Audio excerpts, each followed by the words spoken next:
Welcome to Simply Walk the Talk. Our bodies and minds adapt to what we do most of the time. If you want to change your body and mind, you must change what it is you do most of the time. This podcast explores all things health, wellness, fitness, lifestyle, and biohacking. Stay tuned as we explore various thoughts, methods, and experiences from a multitude of conversations between our interesting guests and experts through many fields of work. Sit back, relax, and enjoy the show. Simply walk the talk.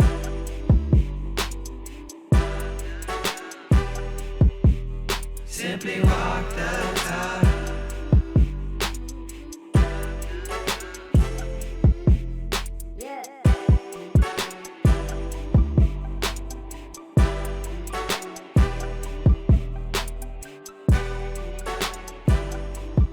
What's up, everybody?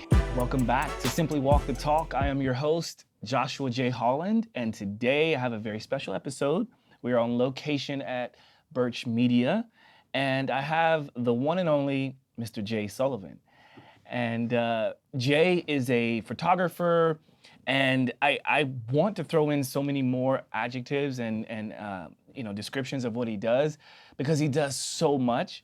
But this is one of those episodes in which I had hoped to do for a long time, and we finally got it scheduled. I literally had to book a photo shoot just to get the time to be able to sit him down. But nonetheless, Mr. Jay Sullivan is here. Jay, welcome to the show. Thank you. Thanks for having me. Of course, man. I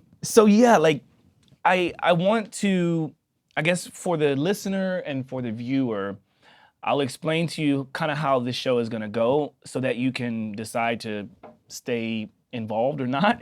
But we're gonna talk about his background, what got him to where he is today. I mean, this guy has worked with some of the biggest names in the industry, including yours truly. But you know, he's the guy that I've worked with more than anyone. And we're talking about, you know, a city that has hundreds of amazing photographers. But you know, what's so important about working with him a handful of times? I mean, I've worked with you, I think, 6 times that I can recall, and maybe more. We were trying to figure out exactly when we first shot together, but that doesn't really matter. We're here, we're gonna talk about his journey, we're gonna talk about some of the do's and don'ts in photography and modeling and acting, and then, we're gonna wrap this thing up. So, Great. Jay, welcome to the show, man. Thanks, man. So let's start with your background. What kind of got you to where you are today? I've always been someone who loves the arts and wanted to be in the creative field and love to create, love to make, love to recreate, love to work with people. I took a class in high school that was a photography class, but it was, long before digital. So it was literally fundamental photography, pinholes, developing, processing, printing. Thought it was great. Never saw it as a career path, but thought it was a really awesome process. And it was a lot more native to my way of thinking than drawing or sculpting or creating from, something out of my brain. So I liked seeing things in nature and in life and sort of adding some sort of narrative to it. So fast forward a couple years, I left home probably around, I guess it was around 1996. Went to Colorado, wanted to work at a ski resort and just kind of enjoy my life in the mountains for a few years before I figured out what I wanted to do. I sat down in a hotel room looking through a newspaper, what am I going to do? I literally had no plan, just, had I think I might have had $2,000 in my pocket, a pair of skis and a suitcase, and that was it. And I sat down and I opened up the newspaper, and I remember closing my eyes and thinking, what do I want to do? What am I going to do? Seriously, I could work a ski op, I could try to be a ski instructor, although I've never done it. And I got this idea in my head. I'm like, what would be the coolest job? And I was like, photographer. Yeah, right. How am I going to be a photographer in Colorado? And it was almost like one of those weird signs. Like I literally opened up the paper. It was like a premonition to see what kind of thing I could find in the paper, and looked in the classifieds, and sure enough, there was an ad. Photographers, no experience necessary, mostly sales, but photography, we will educate you. And it was for this, shooting family portraits on top of a mountain. So I jumped at the opportunity. I think it was in that weekend that I was about to, I was going to go, and I went to this class and, signed up and did all the things I needed to do and got hired. There was only a few people in there, and they basically divvied us all up to different mountains, and mine ended up being Beaver Creek, and that's kind of where it all began. Like they gave you courses on how to, work the camera, and there's basically two types of settings that you use, whether it's sunny or whether it's snowing, and, put the mountains just above the head, make sure they're smiling, make sure everyone's eyes are open. If it's sunny, make sure they're wearing goggles or sunglasses, because they're going to be like this. Yeah. And that was it. That was kind of the job. But in my free time, I got to go and snowboard and ski and do some backcountry stuff and take pictures of that and work in that world. And that's kind of the start of it all. And I got to work with people, and then we'd sell the pictures at the end. At the end of the day, they'd come down and they would place an order, and depending on how good they were, how much they liked you, they'd buy more, and then you try to get as much, shoot as much as you could, so they would want more. And a lot of these people were from all over, and they were coming to Colorado or America just to have that experience. And so the more you could add to that, the better. I did pretty well with it. I mean, well enough. I didn't have much, other than rent to kind of deal with at the time. I was like 19. And that was kind of the start of it all. And then I did that for 2 seasons. And in the off season, I traveled. I went to Alaska one summer, and then another summer I did a India, Nepal trip with some friends. And so it was that kind of lifestyle. There was tons of people doing it that I was working with, and we had a blast. It was really a lot of fun. But I wanted more. It wasn't enough. Like I couldn't sustain my life on it because it really was seasonal, and it wasn't. I loved taking pictures, but it was not enough. Like to shoot smiling families and bratty kids.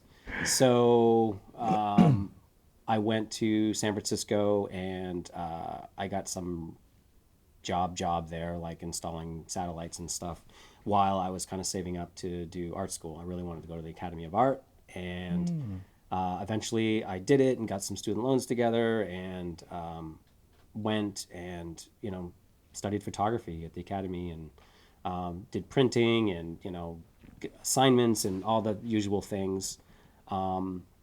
And then I left the field of satellites and went into working at retail and camera shops, and eventually at a photo lab, which is really kind of where I met like some big names and big photographers. And I was just working the desk, and Jim Marshall would come in, or Howard Schatz, or just like Nan Golden, like some really big like art creative photographers. And I was just really inspired by them, and I wanted to work with them. So I found this editorial photographer, and we got along really well, and he gave me a chance to kind of go work with him and assist and carry his cameras, help set up his lights, and that's kind of where it all started for me. And for the next 6 years, I basically worked for photographers and got my start kind of doing things like that. I didn't take that many pictures at the time, other than assignments, but I love being around the equipment. I love being around the atmosphere of it. And we shot like every type of person, from athletes to CEOs. It was really an interesting perspective to be, to be a fly on the wall and just see how all this happens. Yeah. It was cool. It was very cool. But that was kind of the start of it all. And then eventually, I kind of broke out on my own once I got to New York. I moved to New York in 2002, just after 9/11. And, I started shooting headshots, and I began doing model portfolios, although I didn't have a lot of experience in it. I didn't know what was necessary and what clients needed, and how to make them valuable. But headshots is something I had a knack for. I kind of thought I was going to be a portrait photographer at the time.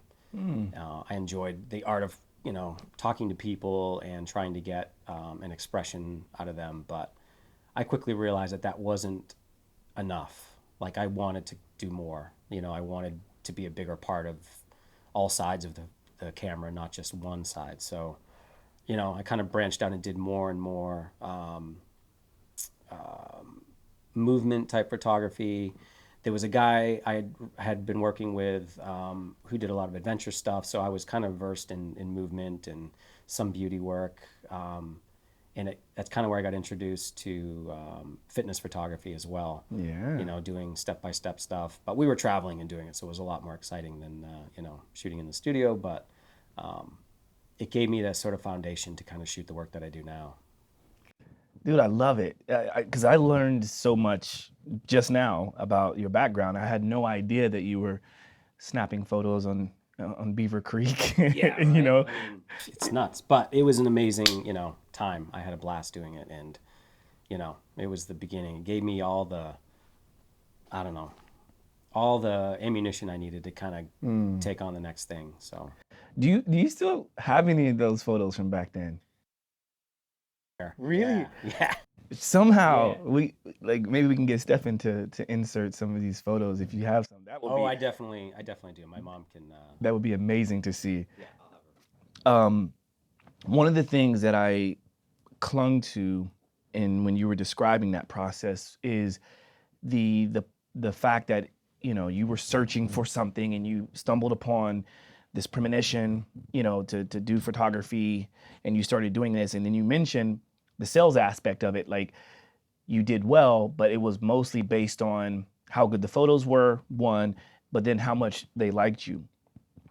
And I feel like that's overlooked a lot in the creative space, and this is why I have you here, because, let's face it, no matter how good your photos are, if I didn't like you, I probably wouldn't be working with you as much as I do, and we've gotten to a point where we've worked together so many times that now it's just fun. It's just easy.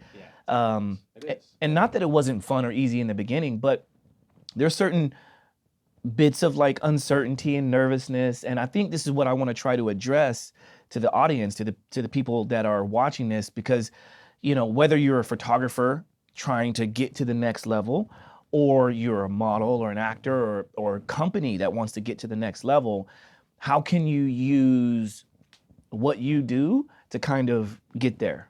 And I at some point throughout this show, I'm sure we're going to talk about that, because I'm also certain that you've seen a lot of things you should do and things you shouldn't do. And how well do people pay attention to that? Because when you realize how important you are in this whole process, you would think more people would listen to what you're saying, You'd think. You'd think. Yeah.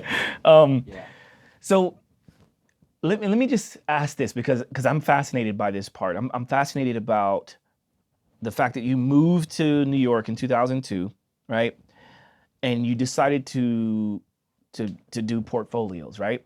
But like, what was that first moment? Do you recall that first moment in which you're like, all right, I'm gonna go do this? Like, did you meet someone on the train that found out that you're a photographer and was like, hey, I need some headshots?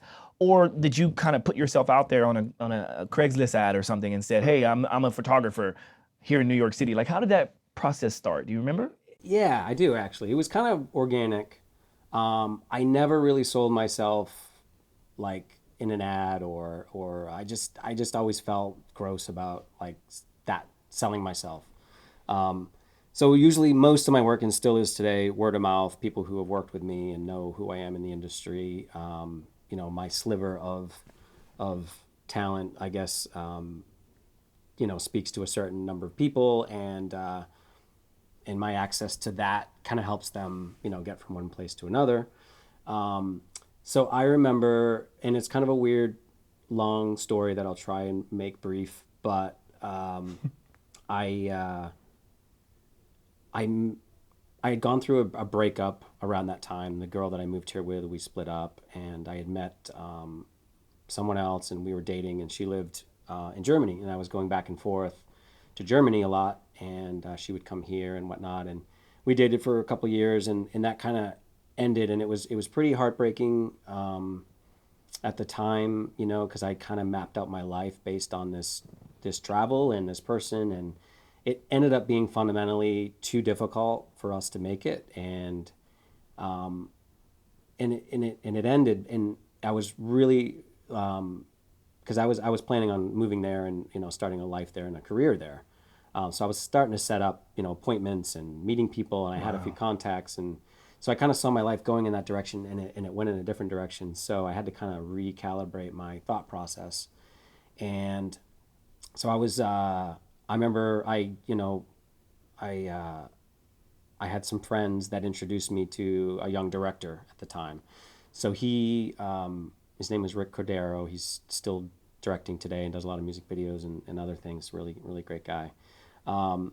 We met, we played pool, and we just hung out. We were just hanging out, and little did I know he was sort of had a storyline brewing up in a movie that he was producing and directing, like literally doing it all. And I told him kind of my life story, and he kind of like thought I'd be a right fit, even though like I had never acted. He wanted to put me in this movie. So fast forward a few months, we got the process going, and I acted in this movie. So yeah, so I met all these really talented young actors at the time, and I was this complete novice, but the protagonist in this story, because he felt what I was going through, and anyone who's gone through a breakup and a change of life, you know, hits a slump and has to recalibrate. And so we met at the right time. So I was a good fit for this character, and that's kind of where it started. So fast forward to your question. Once we were done with the movie, I did a bunch of portraits of all the cast members, and I had a show. I did an art show, and I met a couple people at the art show, mostly other actors, and some of them were in the commercial world, and we set up some headshots, and I did some headshots of them. And then Who did yours? what's that? Who did yours? No, I did myself. So I did a self-portrait, which ended up being the movie cover. Actually ended up being I'm really the only person who photographs me to any degree of comfort. So We got to add this in too, man. Yeah. We got to. I will. I have it. Wow. So I did my own self-portrait, and it ended up being the poster. I have the poster is like out of a frame, like down in my basement somewhere right now, but I still have it. And so I did these portraits, and I'd kind of set up like a little fluorescent lighting setup and did these, you know, different portraits of people. And we had a show, and I met these other actors, and one guy came up to me, and I'll never forget him. His name is Ptolemy Slocum. I still see him today. Ptolemy? Yeah, Ptolemy. Ptolemy Slocum. Yeah. That's a name. And you know his face. He has been in more commercials, I think, than anyone I've ever met, and in some TV shows. Really? And yeah, someone who I did a pretty good job, and as far as I know, he still uses it, like the headshot, today, and he's been using it for all these years. Wow. Because he hasn't changed much. He looks kind of the same. But that led to other jobs and more headshots, and then some sort of, and then it kind of landed me doing like, doing headshots of like girls that were also modeling and needing body shots and needing different things that they would submit to agencies. And so that's kind of where it happened. I was kind of doing them both simultaneously, and at some point the model portfolios kind of took over because I had this fitness background, and there was a lot of people that were, you know, fitness was really emerging at the time. The styling, the fashion, the body type, all that. It was really emerging. The boutique brands started popping up. So I kind of like shifted from, you know, I did acting headshots for a couple of years, but then it switched over to model portfolios. Yeah. And then I got my first studio in 2009, and it really could take off then, because then I had an environment for it. I could use window light, I could set up backdrops, I could do different things and really be more of an asset to them, to models and to actors. I was doing headshots as well, did them simultaneously for a while, but then that just kind of fell off because it's a very different industry. You know, there wasn't much growth in it for me. It was you're either the guy or you're not the guy. So it was just kind of a weird industry. So I felt like modeling portfolios, I felt like there was more to it. It felt really native to me to like shoot different styles and shoot different angles and different lighting techniques. And it was more exciting. You know, it was almost like a body of work you could just sort of hand over to someone and help. So that's where that kind of initially started, like roughly, you know. So that's important. That's a really good transition to discuss because, you know, we met through that phase in which you were doing the boutique fitness shoots and things like that. And if our memory serves us correctly, we met because back when I was doing work with the movement, doing the fitness studio, they hired this amazing photographer to do all of the photos for the different instructors who hosted classes at this space. So basically, for those people who don't know, the movement was a fitness studio in Flatiron that housed the brands of various different trainers. And so it was really cool because like if you had a brand or you had a class that you wanted to kind of put out there to see how well it would do, they would allow you to kind of host it and give you the opportunity to present it. And I was doing this two different classes there. One was Yoga Charged with Santana Iglesias, and the other, which was some interesting photos. Remember, I was swinging her like a kettlebell. Remember that? Yeah, I remember. It was like nuts. Yeah. So we combined sort of like movement and strength training together with yoga, and we called it Yoga Charged. And then the other class I had was more based around what I specialized in, which is called Powered by Josh, and that was more of like functional movement with some different tools. And when we shot, I was like, man, this dude is so cool, and I liked his space and the fact that he was able to come up with these photos. And I'm the guy that's like, well, I see all these polished photos, but like, there's a bunch of other ones too that I could probably use. Like, hey man, can you send me those? And it was a situation where I wanted to respect the studio because they paid you for that shoot for those images. So then I'm like, almost immediately after, I booked a shoot with you. And, and then that's when I wanted to kind of put my money where my mouth is, but also put skin in the game and show that like, I'm not just talk, like I really dig your work. So now like, let's get it going.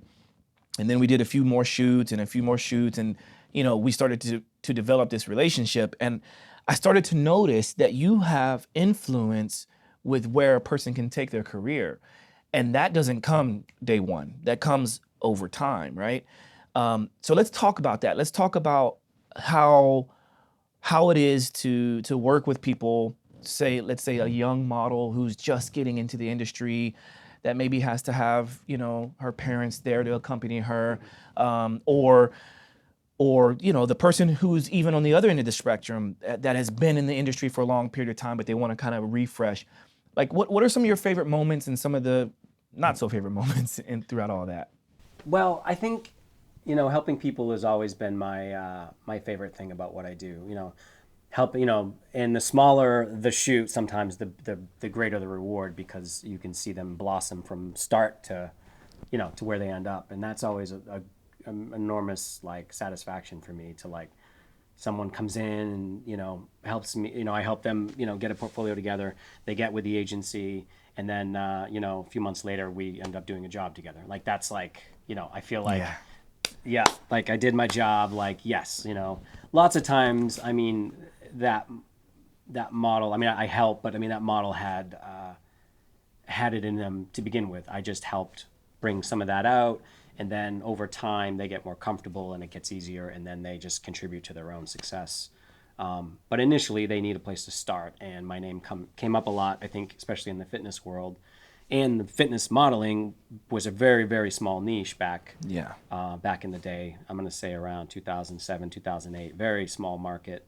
Some photographers specialized in it, but didn't, some did, but there wasn't many. I specialized in it. I saw it as a growing market. I could see all the beautiful things involved in it and all the talent and, working with guys like you that have like crazy movement and really cool tools to kind of, was a lot of fun to shoot, and the things we could do together. So it and the more you could feed the camera for me, the more I, could jump on it. I would, I always had a knack for timing, for better or for worse, but I always had a knack for timing. Could always kind of freeze those moments and kind of find them. It's sort of like the Matrix, things sort of slow down when they speed up for me. And by looking through the lens and looking at the computer to see the result, I can calibrate and usually kind of like find the moment that's most interesting or the moment that works to help illustrate the move. So, I started working in the editorial market, and we started doing a lot of for Fitness Magazine, which is really no longer a print form anymore. And I did a lot of step-by-step moves, and I could get in there, and some moves are just like a squat. You stand up and you sit down. You stand up, you sit down. A and B, very easy. But some are a lot more challenging. There's 3 points of movement, and you got to show it in 2 pictures, not 3 pictures. So you had to find the best moments in there sometimes to show it so that it would fit in the page and the layout and all that. So that's kind of where my knack for finding those moments and finding the action and the energy to best illustrate the move. If it's something like a swing, like a kettlebell swing, like those are not easy to shoot because you got to find the right movement. If you shoot it wrong, it looks like they're, literally pooping out a kettlebell. And if you shoot it, if you shoot it right, then you can get the whole range of movement. It's really pretty fascinating. I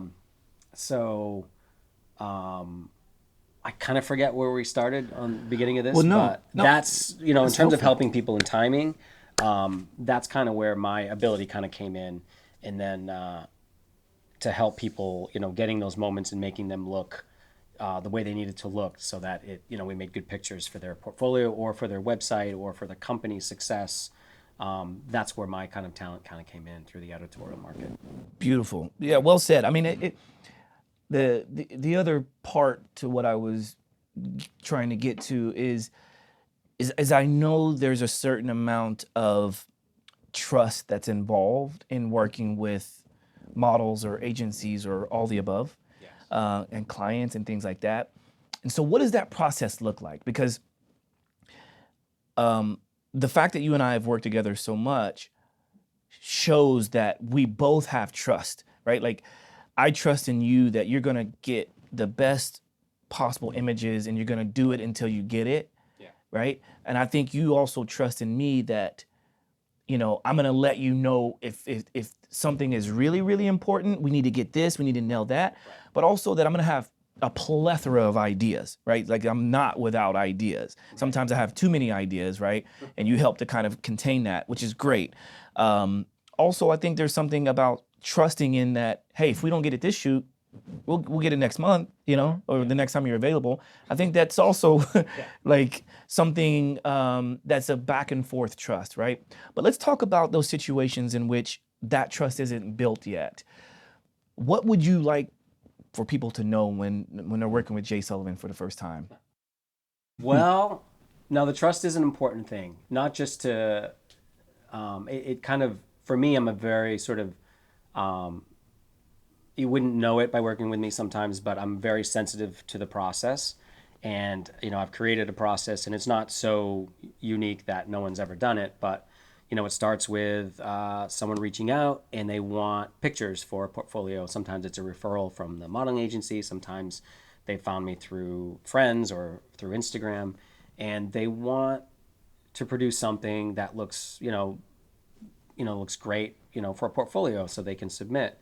So once we get everything agreed upon in terms of, timing and date and all that, the next thing I do is I send them a mood board. And the mood board is a really important tool because if you have experience, the mood board just kind of helps give you perspective.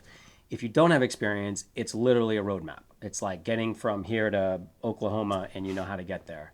It's literally like it's right there. So once I send it, I usually get, sometimes they'll say, great, this looks great, amazing, can't wait. And sometimes you hear nothing at all. So you don't really know how they feel about it. But I've sort of lost the, ability or I don't care necessarily how much they feel about it, because I know that when they get there, I can sort of help guide them through it and explain why it is a certain way. Now, sometimes people disregard the mood board and they just kind of bring their own outfits and whatnot. It's a really tricky thing, because it's fine. Okay, you're hiring me to make something for you, but if you want me to do my job and you disregard that first piece of information, and then it gets a little trickier later on. It's not like we build in a stylist and a wardrobe department, built into these. I try to make it as sort of affordable, but also there's a bit of fun to the fact that they bring me something and I don't know what it's going to be until I see it.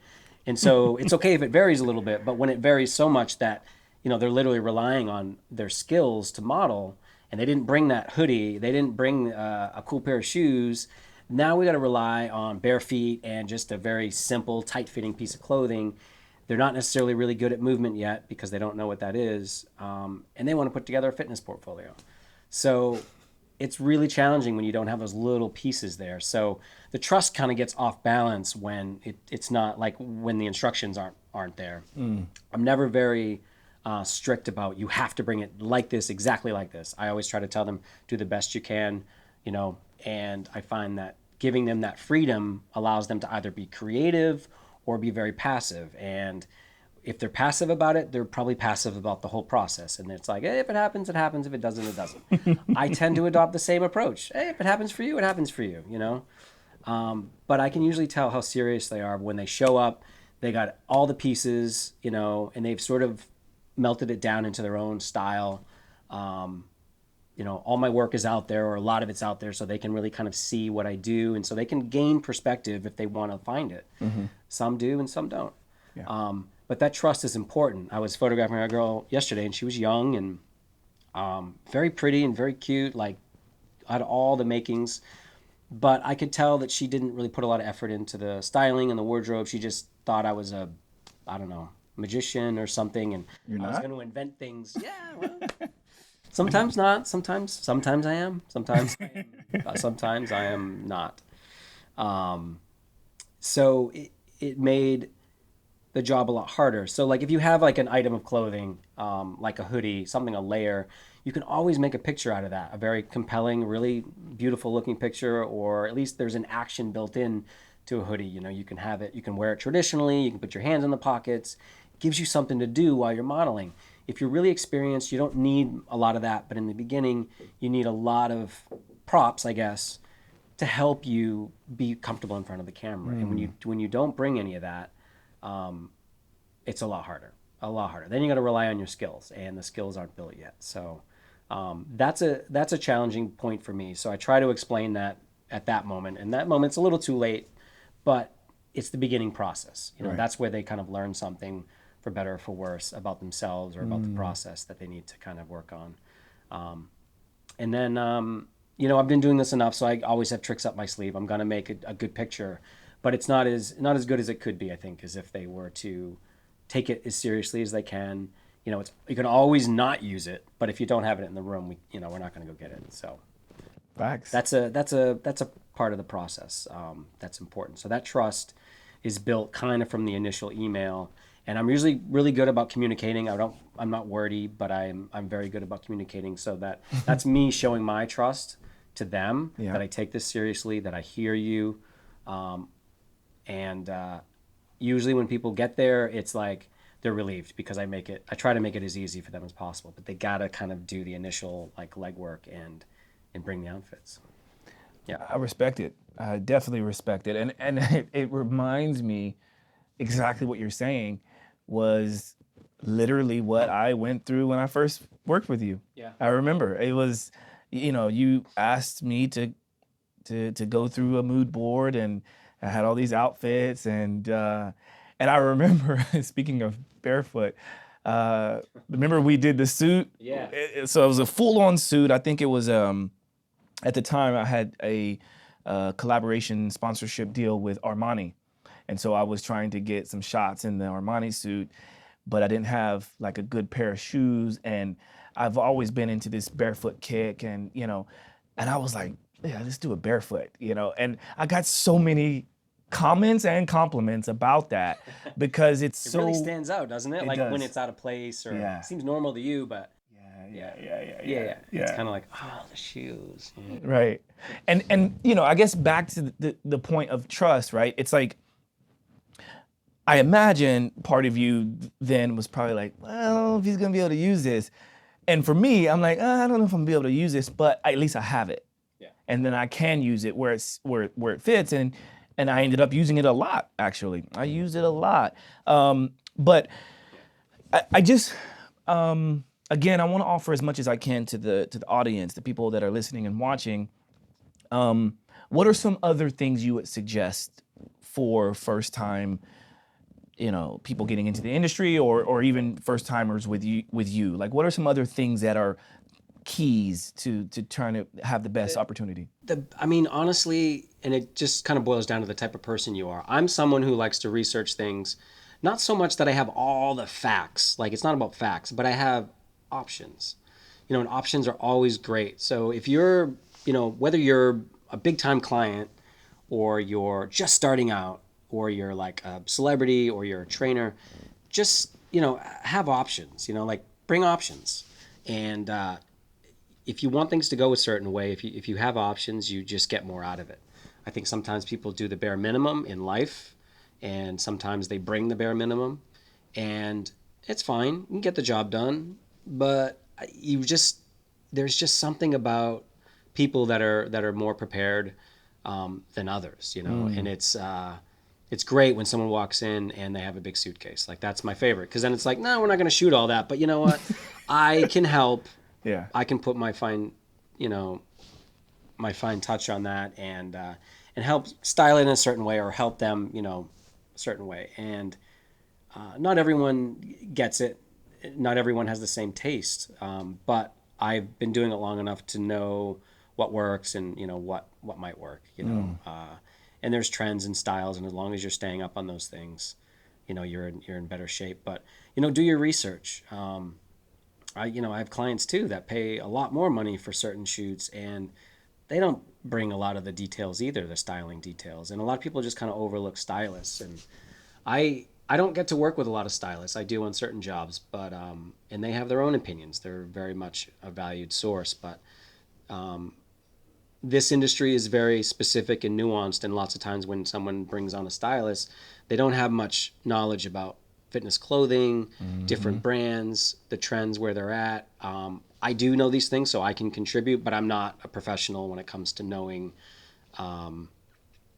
marrying the fashion sometimes with the style. Like there's much deeper levels that people can go. But do some research, figure out what the trends are. You know, tall socks are back in, and when someone comes without socks, I'm like, well, they really missed the movement. Like, they don't know the style. And, you know, when you're doing a portfolio or even a editorial or something, like, it has to look like all those people were there. You can't, if you have missing pieces, then it's going to show. Someone's going to pick up on it. Yeah. And the people that do pick up on it are the ones that matter the most, because they're the ones who are in charge of saying yes or no to you. And, you know, you have to impress the highest level, not the lowest level. So, you know, it's just try to be prepared. Do your research, you know, research the genre a little bit, or just completely do exactly what I tell them to do on the mood board. And, you know, we can either not use it or use it, but at least it's there and we can kind of like pair it correctly. So well said. Yeah. So there's I know we briefly touched on this. There's a point in the show that I started doing. I think actually the first time we did it was here at Birch Media, and it's called a pomodoro break. And so I like to try to take pomodoro breaks every 20, 30 minutes after either standing for a long duration of time or sitting for a long duration of time. And it's really just to kind of reset everything. I think it kind of brings up different questions and answers and all kinds of stuff. So what is something that you would do in a situation like this? And if you don't have anything prepared, that's fine. I can definitely come up with something. Definitely don't have anything prepared. No worries. So in an effort to not screw up Stefan with the camera and standing up, let's just shake out our hips. All right. So you can extend your legs straight in front of me. We can play footsies if you want. But we're gonna, first we'll start by just extending the legs to activate the quad, right? So we're just gonna go, yeah, there you go. So we'll just do that a few times. Feel the burning sensation in that quad activation. So we'll just do that a few times. This is a really good way to kind of bring circulation back into the knees and hips. Let's do the other leg, just for some symmetry there. Why not? You can even also pull your toes towards you once you extend your leg.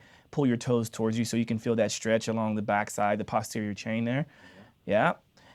And then I'm feeling into my hips too. I have really weak hips, I think. Okay. Yeah. Now Cramping up there. let's go for both then. So now let's place the hands on the chair. And this is going to involve the core a little bit. So we can slightly lean back and both legs go up and down. So this is a way to not mess up the camera work by standing up, but to also get some activation. I even feel myself kind of starting to sweat a little bit. So we're going to stop that pomodoro break. Yeah. So thanks for participating in that. I just like to offer, because this is, I'm primarily a health coach and fitness coach. I like to also provide little nuggets of opportunities for people to use in that manner, because it's easy to get wrapped up into this amazing conversation. And next thing you know, we're sitting here for an hour or 2 hours and it's like, oh man, I'm going to stand up and I'm aching. We don't want that to happen. So that's why I like to, Well, it also brought us together, so seems fitting. That's right. Yeah, fitting, pun intended. Okay, so you're working with a first-time client, right? Because the client can be model, actor, fitness trainer, a company that has products, and so one, you want them to build the trust and show that they are serious about what they're trying to do, right? And then you would ask them to do the research into their genre. Also, you would ask them to bring options. I think these are all really great key takeaways. What's your sort of like favorite type of person to work with or client? And then what's the worst type of client to work with? I think, and I've been thinking about, I get these questions a lot lately, like what kind of work do you do? Like, oh, I do model portfolios a lot. Like that's the main work. And then I do a lot of e-commerce shoots and all people related or people in front of the camera. But, it's what I do. And then they're like, oh, portfolios, like models and modeling agencies. Like, oh yeah, so you get to work with models. I'm like, yeah. Like, why do you work with models? Because they like being in front of the camera. They're like my favorite people to shoot because I've worked with CEOs and these really high-powered, driven corporate people, men and women, and they hate the camera. They hate the process. They hate them. They hate the way they look. And so my favorite person to shoot is someone who likes being in front of the camera. It's not so much that they're the most beautiful. It doesn't have to be that. They enjoy the camera. They have a knack for it. It makes my job. I can start at a 10 as opposed to at a 1, and then we can just see where it goes from there. But the hardest person is someone who's just nervous, uncomfortable, inexperienced, and that can actually change very quickly as soon as they get in and feel comfortable. I always work with a makeup artist, and that usually puts them at ease too. So someone will walk in, the makeup artist is there to kind of like just ease them and make them feel good and to make them look good, but to honestly just to talk to them too and make them sort of forget about what the process is for a minute and get them comfortable. And that's a big part of it's like my secret trick to get people relaxed. And music is good, although everything is. Don't even get me started on music. Music is important, yes. Always music playing, but everyone has different tastes. And, right. And I photograph people from all over. So, people from, Virginia, more country. I'm not so much of a country guy. I like, a lot of EDM and a lot of like music that just kind of makes me relax a little more. So sometimes it's got a beat to it. Sometimes it's a little deeper than that. And so like everyone's all over the place. So music can be a source of contention. So I like that music that kind of disappears. It's got to be on, but music that disappears more. And then you'll find a group of people, we all like the same stuff. It's a lot of fun. Like someone will be like, oh, I like classic rock. And it's like, oh, great. Or I like 80s music. Great.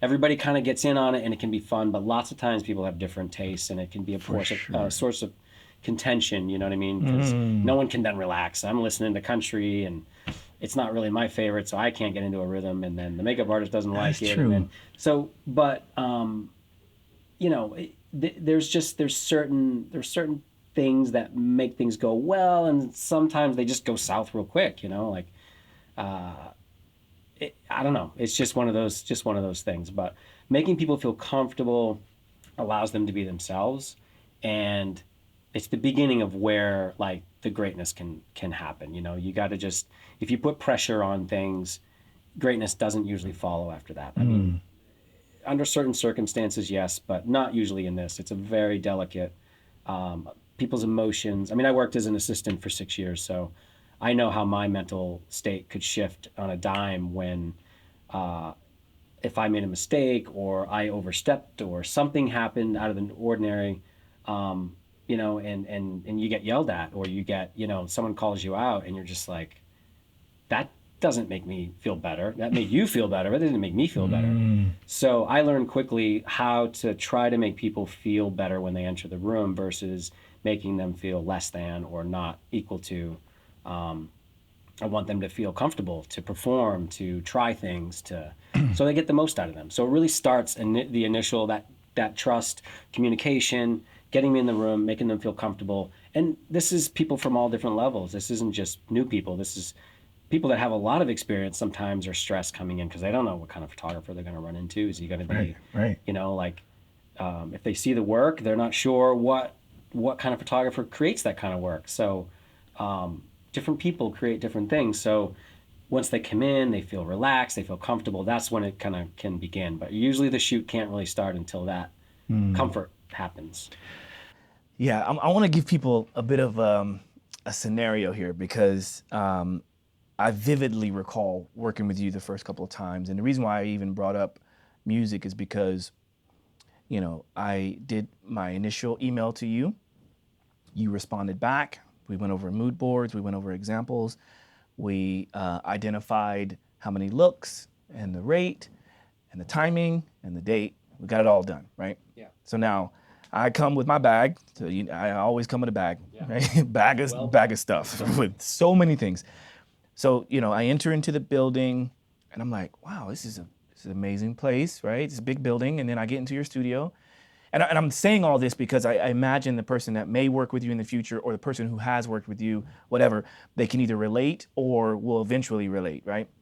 And so I'm not quite sure what's going to happen, what it's going to look like, you know? And then I had seen you before, so I kind of knew what to expect, at least on how you are.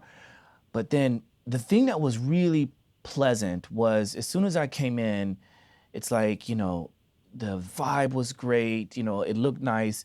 You allowed me to hang my things, open the bag, you commented on all the things that I brought.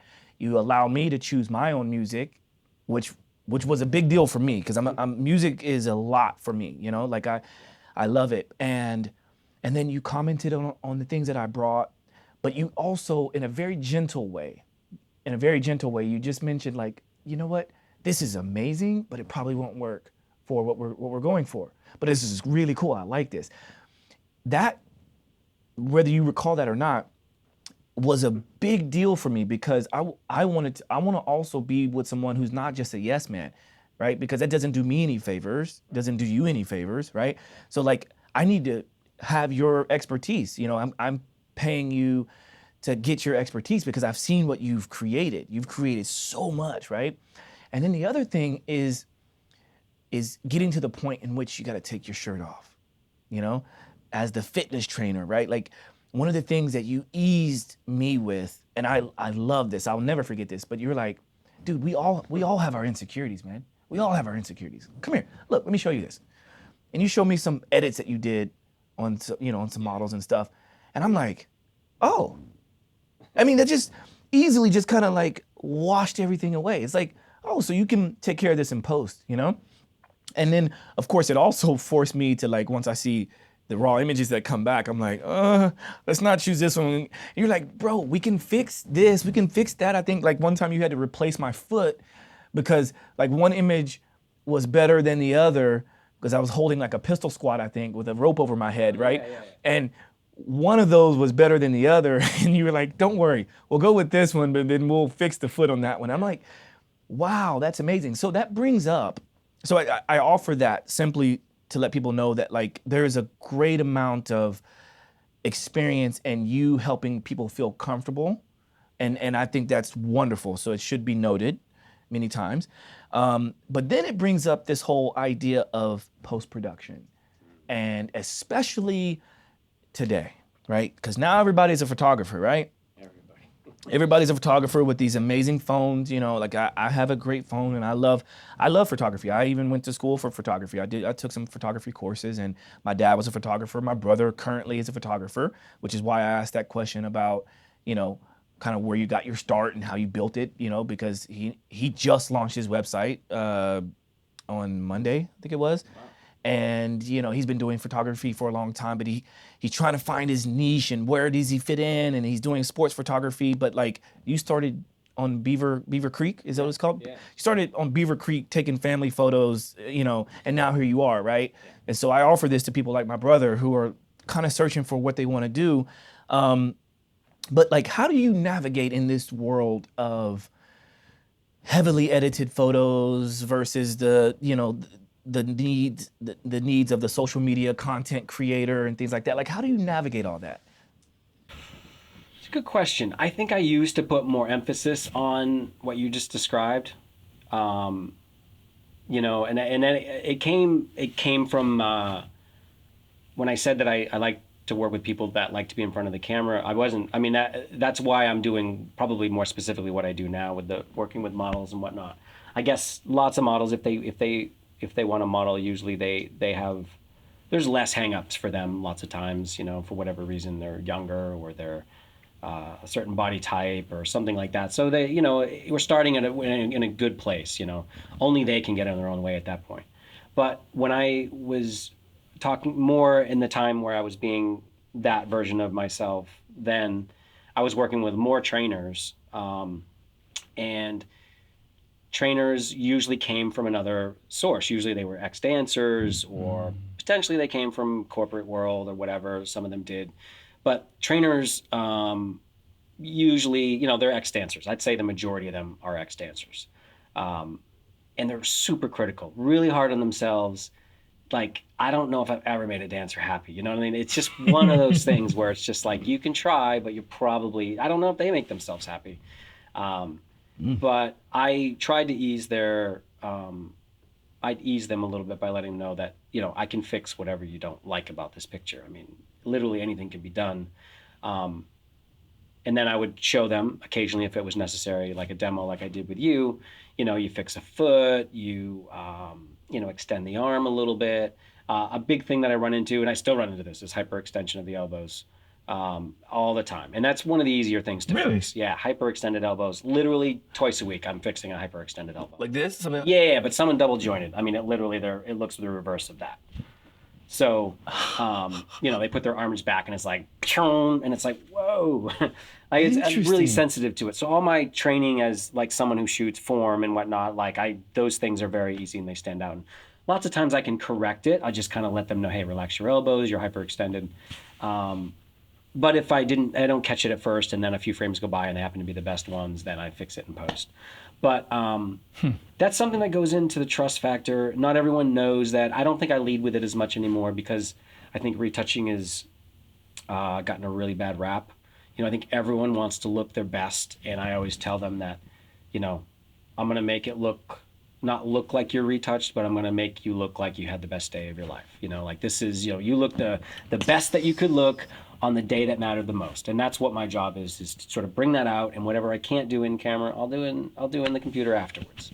So you do that enough times over the years and you get pretty decent at it and know how to shoot things a certain way so that they are easier to correct later. Because I don't want to make my job any harder than it has to be in the end. Yeah. Nobody does, right? Right. So I still do a lot of that, but it's not, I do a lot more in the modeling world, which has fitness movement and stuff in it as well. But I try to shoot it simpler so that the moves aren't as critical. You know, I just try to offer up a little bit more when I'm shooting it. And then, you know, when I run into someone who needs more help, then you just tell them it's not a problem. Don't worry about it. Cool. You know, Cool. And sometimes it's breath, like breathing out as opposed to breathing in. You know, so their belly like looks extended, but it should be contracted to look strong and fit and have a tall, lean line. That's an easy thing to bump in. So it's not a big deal. I don't talk about it as much, but it's definitely a big part of what I do. Wonderful. So my next sort of line of questioning, and we'll slowly start to wrap up, but I want to offer something for the photography geeks out there, the people who just geek out on photography equipment. See if I can speak to them. Yeah. So like, as a trainer myself, right? Like, you know, I've evolved from the traditional route of, you know, offsetting days, the upper body, lower body, you know, cable machines and, you know, and free weights and body weight movement. And I've just kind of progressed and evolved throughout this journey. What does that look like for you in terms of photography, like equipment and setups and things like that? Like, you know, how did it start and kind of how has it evolved over the years? I really, you know, the things that I learned early on myself, like I learned a ton when I worked for other people because I had to adapt to their lighting style. I suppose I picked up a few things during that time, but when it comes to actually shooting, like a muscle or like any medium that you choose in life, whether it's, you know, yoga, Pilates, whatever it is, like you got to do it a lot to get good at it, to strengthen the muscles, to get more flexibility, to get more, you know, to get better at anything, right? Mm-hmm. So photography is a lot like that. Like every time I pick up the camera and put my eyes through the lens, I'm picking up where I left off because I did it yesterday or I did it earlier that morning. If you spend too much time away from that, then you got to kind of learn it again. That little specific detail that you were working on, or that thought, or that thing that really got you fired up, you got to kind of relearn and then start from scratch all over again if you do it every few weeks. So for me, like a muscle, you strengthen it, you do it every day, you pick up where you left off, you build on it, you get better at it, you make it really strong. Goes with lighting. You know, I love simplicity. I can do technical work. I do a lot of it, but it doesn't fire me up that much. You know, like I love vibe, like a natural light vibe, you know, inside. I love architecture. I wish I could shoot in more exotic and amazing places, but when you have a studio here in the city, you know, you gotta support it and you gotta work in it, and that's, you know, you get the best studio you can afford basically, and work it to its maximum, which is what I do. And that's like, you know, it really hasn't evolved much in terms of my process other than I've just gotten a lot better at it, and I know how to do it efficiently so that I can do more shoots in a day. I can give my clients more options. You know, you kind of have to workshop a look for a while to perfect it, in my opinion. You know, like I'll shoot a similar thing with different people. All looks different. I'll approach it kind of the same way. I'll just tweak a couple little things, try a different angle slightly. And then sometimes I'll flip-flop. Like I used to shoot this thing with strobes, and now I'm going to shoot it natural light, and I'm going to see what kind of effects I get. And I like that effect, so then I'll stick a strobe in that area, and I'll shoot it like that. And instead of doing it with one light, I'll do it with 3 lights and see if I get a different result. Currently, I'm really into bouncing light, and so that there's no real direct source of light. It feels kind of even with a little like hint of direction, and that's just been great. And so, like, you know, it's kind of like falling in love with it all over again. You know, you just keep trying, and if you give up and do things the same way all the time, you'll probably get bored of it and you'll drop it or you'll move on. But if you just change one little thing, it just makes all the difference. So it's really just subtle change, evolving your style, evolving your look, and then just keep experimenting. And then, looking at a lot of work, like looking at not people that are close to you, but looking at people that are much further away with very different experiences from you and seeing how they approach things. I love looking at European photographers, French photographers in particular, because they shoot a lot. There's a lot of models in France. So those photographers are just, it feels like they're born with this ability to shoot people and be really interesting. Germans are also very good at photography. So, like look further away, find really people that are just the best and absorb information from their experience and see how they approach things and figure out how to make yourself like better. You know what I mean? Make yourself better. And to me, that's like, the best approach. I love it. It makes sense. It really does. You've done so much, and I can't thank you enough for like what you've done for me.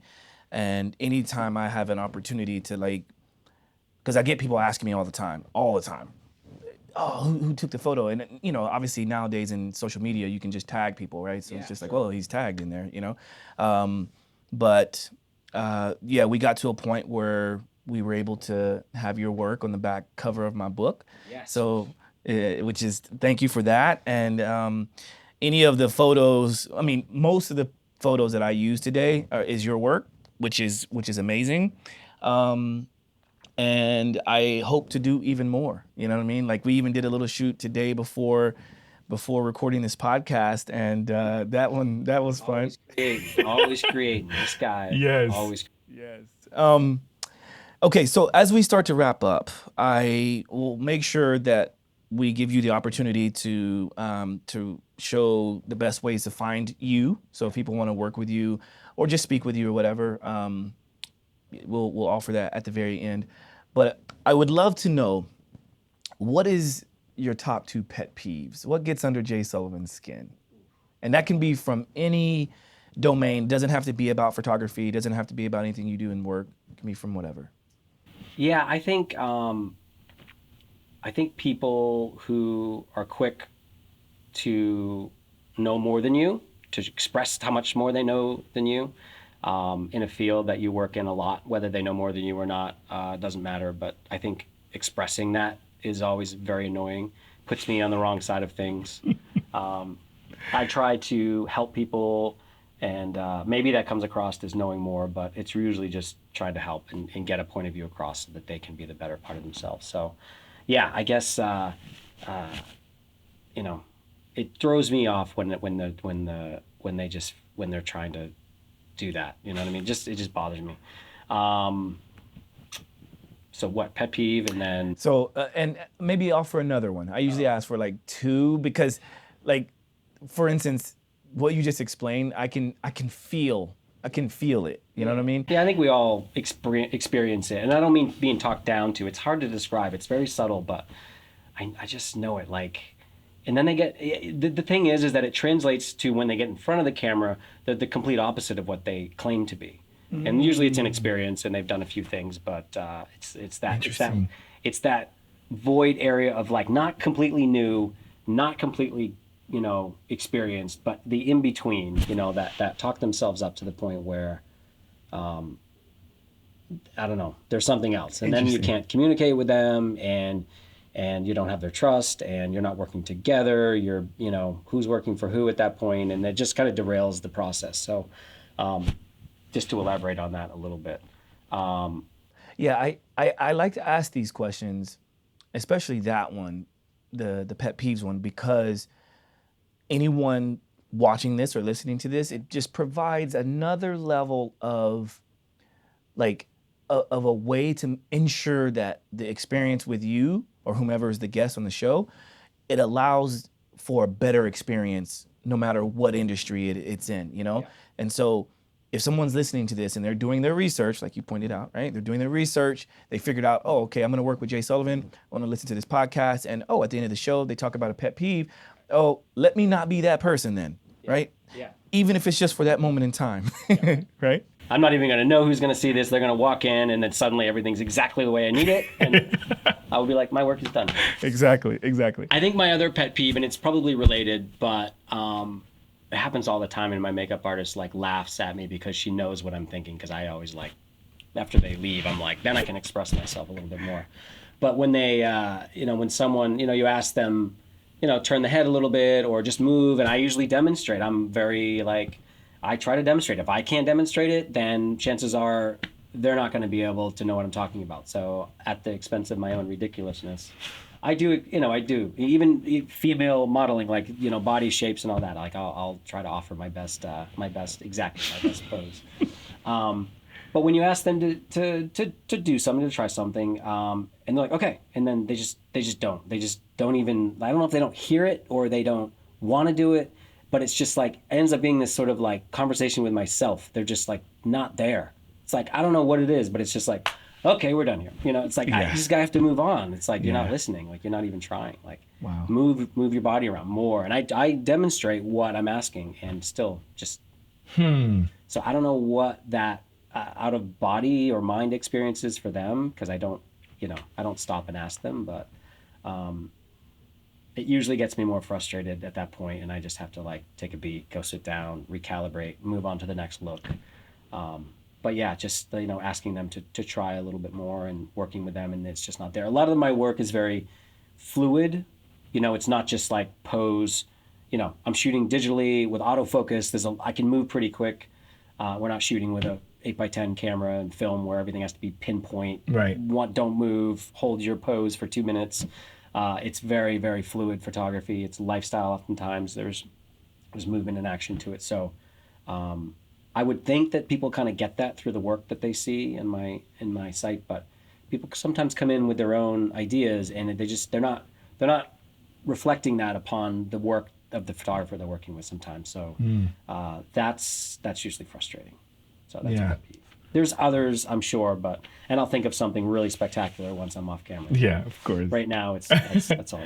Well, thank you for sharing that. I think that's should be very helpful, and it's certainly helpful for me because it sort of makes me sort of check myself and how working with you and other people, because at the end of the day, we all have our things that kind of get under our skin, and we don't really know unless we are on a show like this or unless it's brought up. And sometimes it's difficult to be, what's the word? To be frank with people, right? Or like to be completely honest with people. Sometimes it's a bit jarring because we just aren't used to it. And so I like to bring this part up so that people can understand that, like, you know what, listen, we all have our thing. What is your thing? Like, if it's not eating gluten, or if you're vegan and you just can't stand the sight of someone eating meat around you, okay, I can work around that, like, no problem. Yeah. But for you to feel some kind of way about me without telling me that's your thing, I'm gonna feel that.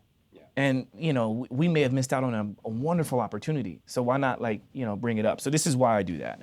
Yeah, no, you're nailing on it. And I do see it as an opportunity. I mean, usually people come to me because they're, I explained this before, it's like I'm a bus stop. I get people from one stop to the next stop, and hopefully that stop that they're getting off at is got more opportunity for them than the one where they started. So I do want them to get the most out of it. But it's like sometimes people just work against themselves, and it's just so hard. It's like they get on the bus, they don't know where to sit, they didn't even, their knees don't bend. I don't know what it is, but like nothing's working. They're literally like, they can't even find the door. And it's really hard. Some people are just starting that far behind. But when I can actually get them on the bus and they sit down and they're patient until they get to the next stop, and they do all those steps, then usually there's something for them on the other side of it. So very well put. Thank you. Thank you. So the last question, and this ends up being probably the most beautiful part of the show, because I love to talk about gratitude, is what is something you're most grateful for? And just like the other questions, it can be from anything, whatever comes to mind.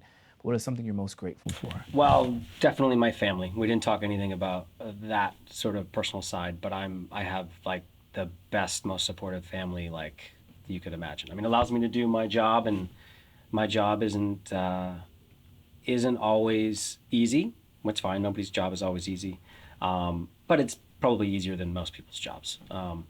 But they, you know, my wife, you know, she stays home most of the time. She's got her own thing going, but she also watches the kids mostly, and she allows me to, you know, wake up each day and go and earn a living for us, and takes care of things at home. So, and I travel sometimes, you know, every other month I'm going to Miami, and you know, she's literally the one who holds things together so that I can go out and do what I do and have no regrets about it and not feel bad about it. You know, I wish I could be home more, but you know, in my job, there is flexibility, so I can be home more probably than some people.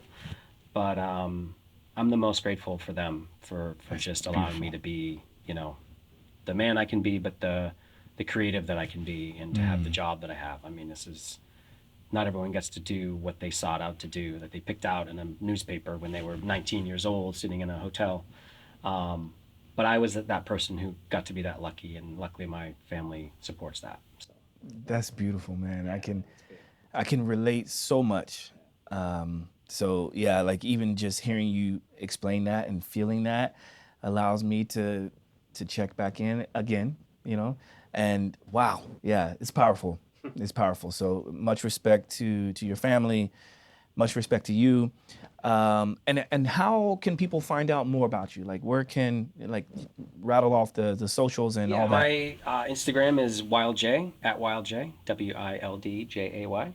My website is JAYSULLIVAN.net. It's my website, although it needs to be updated, but it's there. You can see a good collection of work. But I put most of my, you know, a lot of the work that I do is on social, so like most people's these days. But yeah, you'll check in and see some stories every once in a while, and some new work. Sweet. Well, as promised, we will, yeah, because Birch Media is helping us out with this. We will link to all the socials for Jay. We hope to add in some very interesting throwbacks here and there. We'll see if we can round up a lot of this stuff. But bro, I am so thrilled to know you, to be able to work with you, and I hope people can get as much out of this as I've gotten and more. And yeah, if you guys are interested in photography or just, you know, just growing your brand, whatever, like, continue to check out his work, because I promise you, you will be pleasantly surprised. So this is Josh signing out from Simply Walk the Talk. Peace. Thank you.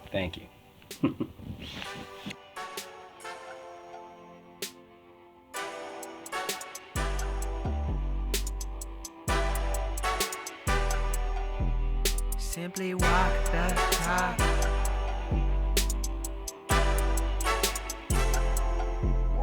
Walk the talk, talking facts. Move like me, but I move a little fast. Make my move, here to last. Fasten these seat belts, I'm coming past. Take care of me, longevity. Hack my biology, better believe. Walking the talk, soul, mind, and body connected. Better come give us a listen. Better come give us a minute or two. Open the box up, we giving you tools. Giving your engine the fuel that it needs. Breathing into it, it's autoimmune. Make a connection, we're stronger in two. Making us one of a kind of a few. Work on the mind, but show me your moves. If you do what you say, you know what to do. Yeah. Simply walk the talk.